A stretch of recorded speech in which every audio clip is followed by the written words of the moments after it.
আসসালামু আলাইকুম আমার ইউটিউব বন্ধুরা। আজকে আমি আলু পাকোড়া তৈরি করব।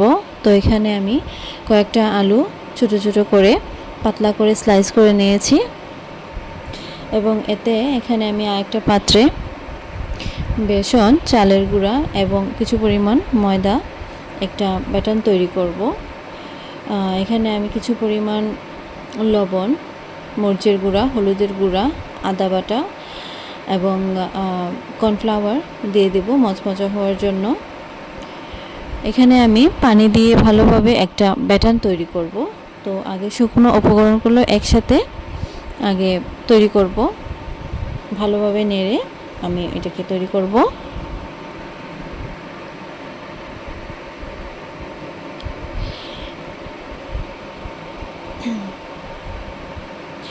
তো বন্ধুরা, আমি ভালোভাবে এটাকে নাড়ার পরে আমি পরিমাণ মতো পানি অল্প অল্প করে দিয়ে আমি একটা ব্যাটার তৈরি করেছি এবং এতে আমি একটা পাত্রে তেল গরম করার পরে 1-2 চামচ গরম তেল আমি ওই ব্যাটারে দিয়ে দেব যখন আমি আলুর পাকোড়াটা তৈরি করব।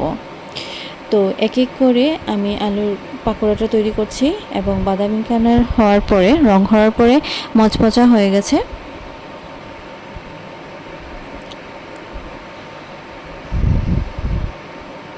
এবং কর্নফ্লাওয়ারটা দেওয়ার কারণে অনেক সময় এটা মচমচা থাকবে।